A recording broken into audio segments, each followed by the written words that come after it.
گردے کی نالیوں، باریک نالیوں کے اندر جا کے یہ تنگی، یورک ایسڈ انتہائی خاموشی سے آپ کے خون کے اندر بڑھتا رہتا ہے. جو 40 سال سے بڑی عمر کے ہو چکے ہیں وہ کم از کم سال میں ایک دفعہ اپنا یورک ایسڈ ضرور چیک کرائیں کہ اپنی خوراک کو بہت سوچ سمجھ کے استعمال کریں. یورک ایسڈ جسم کے اندر زیادہ ہونے کی 3 وجوہات ہو سکتی ہیں. نمبر 1، آپ کے اندر کوئی انزائم ڈس آرڈر ہے جس کی وجہ سے یورک ایسڈ بنتا زیادہ ہے، یا خدا نخواستہ کسی قسم کا کوئی کینسر ہے، آپ کے گردے ہی متاثر ہیں جو کہ آپ کے جسم کے یورک ایسڈ کو خارج نہیں کر پا رہے ہیں. تو ان تینوں صورتوں کو اپنے ذہن میں سوچا کریں اور اپنے معالج کے پاس آ کے اپنی تشخیص کرائیں. تو خود سے یہ مت سوچ لیا کریں کہ اب مجھے دوائی کی ضرورت نہیں ہے. Info for patient. جی السلام علیکم. جی میں doctor Rabia Wadood, consultant nephrologist, Sialkot میں کمشنر روڈ پہ S N medical centre, Sialkot medical complex اور اسلام آباد ڈائگنوسٹک سینٹرز میں اپنی خدمات انجام دے رہی ہوں. میرا تعلق لاہور سے ہے. میرا تعلیمی سفر علامہ اقبال میڈیکل کالج سے سٹارٹ ہوا. اس کے بعد میں الحمدللہ لاہور کے بہت اچھے ہاسپٹلز جس میں Sheikh Zayed hospital, services hospital, Ganga Ram, Farooq hospital Lahore, Masood hospital Lahore, ان سب اچھی جگہوں پہ کام کرنے کا مجھے موقع ملا. Professor Tahir Shafi, professor Aizaz Mand, doctor Shahid Anwar, Pakistan society of nephrology کے جو پریزیڈنٹ ہیں ڈاکٹر زاہد نبی، ایم ایچ کے جو ایچ او ڈی ہیں جنرل سہیل صابر، ان سب لوگوں کے ساتھ کام کرنے کا مجھے موقع ملا اور ان لوگوں کو جاننے کا موقع ملا. اور الحمدللہ ایک بات جو میں آپ کو بتانا چاہتی ہوں وہ یہ ہے کہ سیالکوٹ، گوجرانوالہ، گجرات میں میرے علاوہ اور کوئی فیمیل نیفرولوجسٹ نہیں ہے. جی ڈاکٹر صاحب، آج کا ہمارا ٹاپک ہے یورک ایسڈ. یہ یورک ایسڈ ہوتا کیا ہے؟ جی یورک ایسڈ ایک میٹابولزم، انسان کے جسم کے اندر جو ہم پروٹین لیتے ہیں اس میں سے جو پیورین کا کمپوننٹ ہے اس کی توڑ پھوڑ کے بعد جو مولیکیول بنتا ہے اس کو یورک ایسڈ کہا جاتا ہے. تو زیادہ یورک ایسڈ گردوں کی صحت پر کیسے اثر انداز ہوتا ہے؟ دیکھیے جی، یورک ایسڈ بہت سے طریقوں سے گردوں کی صحت پہ اثر انداز ہوتا ہے. نمبر 1، جب بلڈ میں اس کا لیول بڑھتا ہے تو یہ ایک آکسیڈیشن پروڈکٹ ہے جس کی وجہ سے یہ گردوں میں یا جسم کے باقی اور اعضاء میں جس میں کہ دل موجود ہے ان میں جا کے یہ ایسے ریئیکشنز کریٹ کرتا ہے کہ وہاں پہ انفلیمیشن ہو جاتی ہے. جب انفلیمیشن ہوتی ہے تو اس آرگن کے کام میں کچھ پرابلم آنی سٹارٹ ہو جاتی ہے. یہ تو ہو گیا اس کا ڈائریکٹ ایفیکٹ. دوسرا ایفیکٹ، گردے کی نالیوں، باریک نالیوں کے اندر جا کے یہ تنگی اور رکاوٹ پیدا کرتا ہے. نمبر 3، یہ پتھریاں بناتا ہے. تو یہ بہت سے ایسے معاملات ہیں جن کے ذریعے یہ گردوں کو افیکٹ کر سکتا ہے. اور اب تو ساری دنیا کو پتہ ہے کہ obesity, cardiovascular health, kidney disease and uric acid they are linked together. کیا زیادہ یورک ایسڈ کی سطح سے دائمی گردوں کی بیماری ہو سکتی ہے؟ جی بالکل ہو سکتی ہے.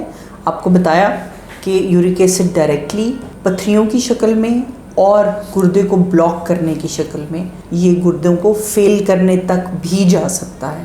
کیا گینٹیا اور گردوں کی بیماری کے درمیان کوئی تعلق ہے؟ جی بہت بڑا تعلق ہے. گینٹیا جس کو ہم رومیٹوئڈ آرتھرائٹس کہتے ہیں. اب اس کو جاننے کے لیے آپ لوگوں کے لیے بہت عام فہم الفاظ میں سمجھانا چاہوں گی کہ سب سے پہلے رومیٹوئڈ آرتھرائٹس میں کیا ہوتا ہے؟ جوڑوں میں درد ہوتا ہے. جب ہم جوڑوں کی درد کے لیے دردوں کی دوائیاں لیتے ہیں تو وہ تو گردوں کے لیے بہت بڑا ایک زہر ہے. اس کے بعد جب رومیٹائڈ آرتھرائٹس کے پیشنٹ کو 7-8 سال سے زیادہ عرصہ گزر جاتا ہے تو جسم کے اندر انفلیمیشن بنتی رہتی ہے اور اس کی وجہ سے سیکنڈری امائلوئیڈوسس ہوتا ہے جس میں گردے جو ہیں ان سے پروٹین خارج ہونا سٹارٹ ہو جاتی ہے اور گردے آہستہ آہستہ فیل ہونے کی طرف چلے جاتے ہیں اگر اس بیماری کی طرف مریض اور اس کے گھر والے اور اس کا رومیٹولوجسٹ نہ سوچے کہ ہاں رومیٹائڈ آرتھرائٹس میں گردے بھی انوالو ہو سکتے ہیں. رومیٹائڈ آرتھرائٹس آپ کے پھیپھڑوں کو بھی انوالو کر سکتا ہے. رومیٹائڈ آرتھرائٹس گلومیرولونیفرائٹس کی کاز بھی بن سکتا ہے. گردے کے اندر ایسی سوزش کریٹ کر دیتا ہے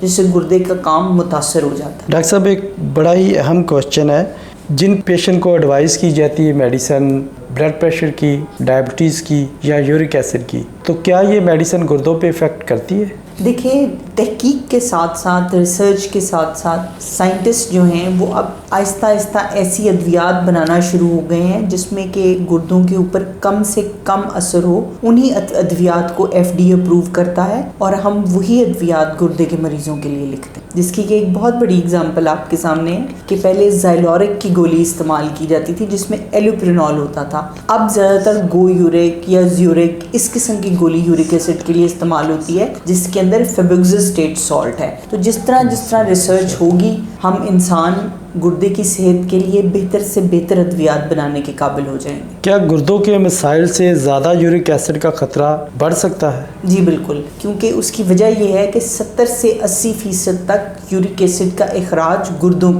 سے ہوتا ہے. تو جب گردے صحیح طرح کام نہیں کر رہے ہوتے تو جسم کے اندر یورک ایسڈ کا تناسب بڑھتا جاتا ہے. یورک ایسڈ کی وجہ سے گردوں میں بننے والی پتھری کی کیا علامات ہوتی ہیں؟ جی، پتھری کی علامات تقریباً ساری قسم کی پتھری کی علامات ایک ہی قسم کی ہو سکتی ہیں، جس میں درد کا ہونا، پیشاب میں رکاوٹ ہونا، گردے کا پھول جانا، گردے کی اس حصے کا جہاں پہ پیشاب بنانے والے خلیے موجود ہوتے ہیں اس کا باریک ہو جانا اور ایونچولی گردوں کا فیل ہو جانا. تو یورک ایسڈ سے جو پتھری بنتی ہے اسے روکا جا سکتا ہے؟ جی بالکل روکا جا سکتا ہے. اگر آپ جسم کے اندر یورک ایسڈ کا تناسب کم کریں گے، پیشاب کی پی ایچ کو اس قسم کا رکھیں گے اور سب سے بڑی چیز پانی کا استعمال اپروپریٹ کریں گے تو پھر پتھریاں نہیں بنیں. ڈاکٹر صاحب کیا میڈیکلی کوئی ایسی پتھریاں بھی ہیں جو میڈیسن سے ڈیزالو ہو جائے؟ دیکھیے یہ ایک بہت حساس قسم کا سوال ہے کہ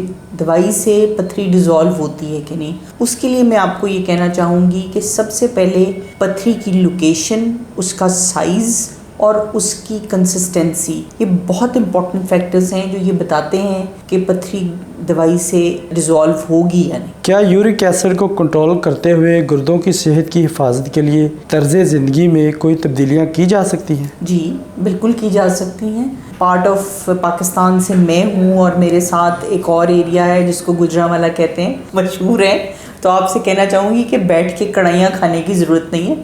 اینیمل پروٹین کا استعمال بہت سوچ سمجھ کے کریں، مناسب مقدار میں گوشت کھائیں، ہرے پتوں والی سبزیوں کا استعمال سوچ کے کریں.